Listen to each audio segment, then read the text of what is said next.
Hello there. Today in relationships, I want to talk about being open-hearted in your relationship. This sounds like such a simple thing because you're in love with that person, and you would think that for most people it would be easy to be open-hearted. However, in your relationship, in your love relationship, doesn't mean you're both the same. Not everyone is open-hearted. Some people are very open-hearted and very loving, and other people are more closed-hearted and don't actually give out as much love. And I want you to just understand that dynamic and have a look at your relationship. I'm not saying this in judgment, it's just a true thing, and it's what I've observed in people.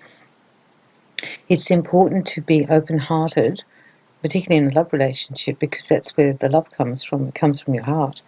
And if you're a person who's come out of damage or abuse or difficulties, and you've closed your heart off, you can still be in a love relationship, of course you can, but you won't be as open-hearted. I feel that you know when you are open-hearted or not. I think you can feel it. You definitely feel it when you're with someone who's open-hearted and with someone who's closed-hearted. Someone who's open-hearted, they just exude love.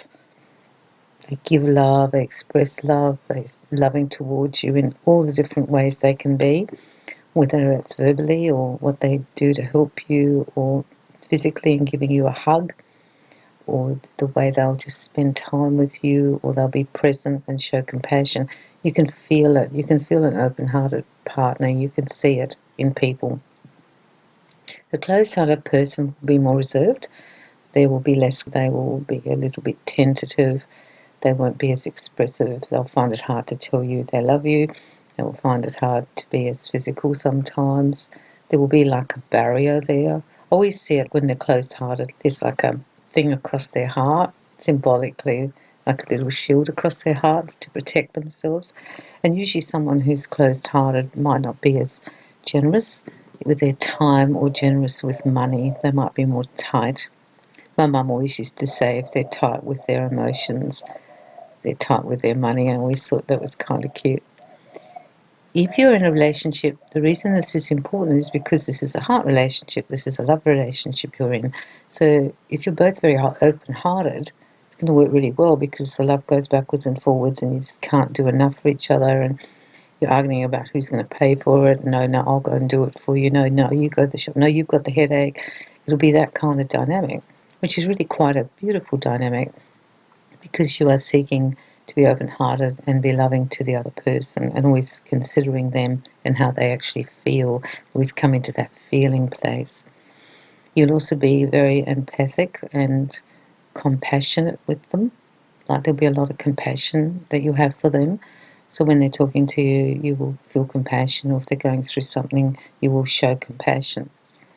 With a closed-hearted person, someone who's not as open-hearted, I call it closed-hearted to make the differences verbally, you will find that there won't be as much coming. If you find that you're going through some emotional stuff, if you're with your partner's quite closed-hearted, they won't emotionally attach to it as much. They'll be a bit standoffish. They possibly won't be able to be as comfortable either. They're not as comfortable talking about emotional things, and they can avoid. Close-hearted people usually avoid emotion. They change the subject or leave the room or go off and do some task. It's the way that they cope because they're close to it. They're also not as giving. They don't feel that they give as much, and they withhold love a lot more, hold it close to their chest. They don't give it out. And it's only sometimes when they've had too much to drink that it'll come out, or when they're in a situation where they're more vulnerable. For example, their dad's dying in hospital, then the emotion will come out more because they're already more emotional.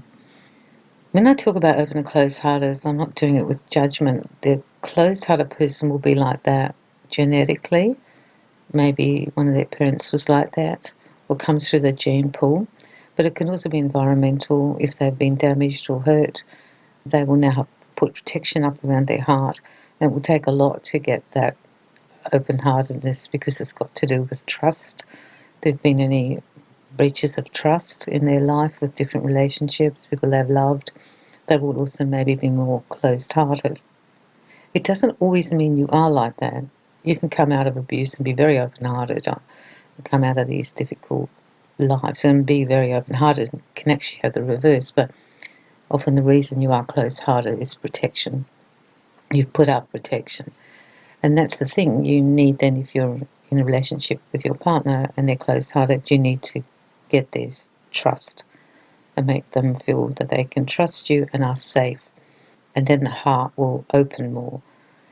At the beginning, they would have been in love with you, the close-hearted one, and be loving, but it doesn't mean that the actual heart was open yet. That'll take maybe quite a long time. In your relationship, you will know which one is which.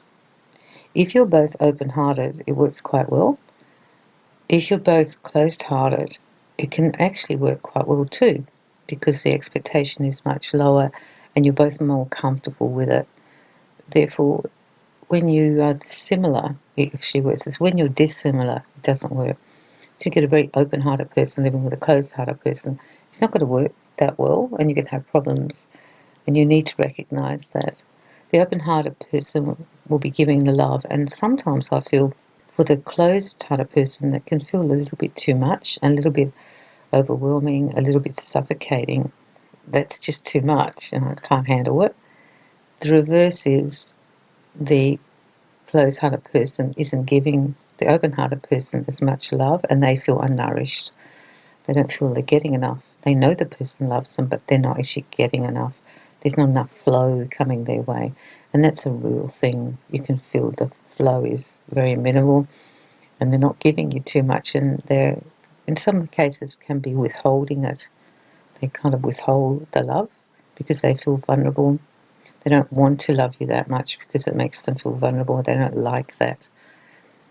The way to solve it is to talk about it, as usual, and see where you're both at. If you're listening to this podcast and you're probably both in the middle there, maybe there's an open-hearted and a closed-hearted one. The first one, which is both open-hearted, and the last one, which is both more closed-hearted, kind of works. So you might just want to have it as it is, but you understand the dynamic now. You understand what's actually happening. The open-hearted person can pull back a bit, I think. If it feels too much to your partner and they say, you're just a little full on for me, can you pull it back a bit? You can do that. And then they will feel a little bit more comfortable. It won't be natural for you to do that, but you can do it. So just pull it back a bit. Don't make such a fuss, I suppose. Don't jump all over them as much. Just pull it back a little bit so they're comfortable. Because what you're trying to do is get them to feel comfortable and then they come forward. If you're the closed-hearted one, you have to open up a bit. This is the person you've chosen to be with. This is the person you love. This is the person who is the light and the love of your life. Open up. Give them more love. Express it more. If you find it very hard to verbally express, find the cards, send them the card, give them the card, write it down, send them the text, use the email, use the interface. If you find it actually hard to do it face-to-face, use the interface of all the different modalities that we have now to communicate with. Express it in other ways. Give them gifts and a plant or flowers or this special wine. You can express it in other ways, but express it. Let it come out. And if you're not been touching and hugging them as much, try to make that a bit more. Give them more hugs, give them more holding their hands, give them more kisses. You have to open up because you might lose them because they're not getting nourished. It's not okay to say I love you once a year. That's not enough for your relationship. It's like you not feeding and filling up the tank with love, and it won't be able to move, it won't be able to drive after a while. And you can't have one person filling up the tank, right over the top, coming out, all the love's coming out of the tank, and the other person's not hardly filled up the other person's tank. So you need to equal filling up the tank. And once you start doing that, the relationship will get a little bit more balanced. To the one who's doing maybe filling up too much, fill up a bit less, and the one who's hardly doing anything, start filling up. Because this is going to change your relationship, and what started off as a really, really good thing will become really lacking in balance, and it'll start to erode it. That's why I've done this podcast. So work out which one you are. It's just about making the effort. And yes, you might not be in your comfort zone, but it's more important to be a bit uncomfortable and save your relationship than not do anything and lose it. And in these relationships, I noticed that the one person just walks away. Nothing is really said sometimes. It's just like, I've decided I want to end it. I've decided I want a divorce. And it's just that simple, because they've been so undernourished and so underfed for so long. And you just, if you're the person who's close-hearted, you just will not give it, it just dies. And they die on the inside first, the relationship, and then they just walk away. And then it's too late. So be aware of that. If you don't nourish your relationship, you're going to let it basically die. And you won't even see it coming. A lot of people don't even see it coming. That people will try and get the other person to be more loving and be more expressive, but it's something you can't really make someone be if they don't want to, or they can't see what they're not doing. Work on this one, talk to your partner, nip it in the bud, start to get it a little bit more equal and keep your relationship. You can do this. It's just a matter of communication and changing some of the behaviours. And I wish you well with this one, and I'm sending you lots of love and lots of light.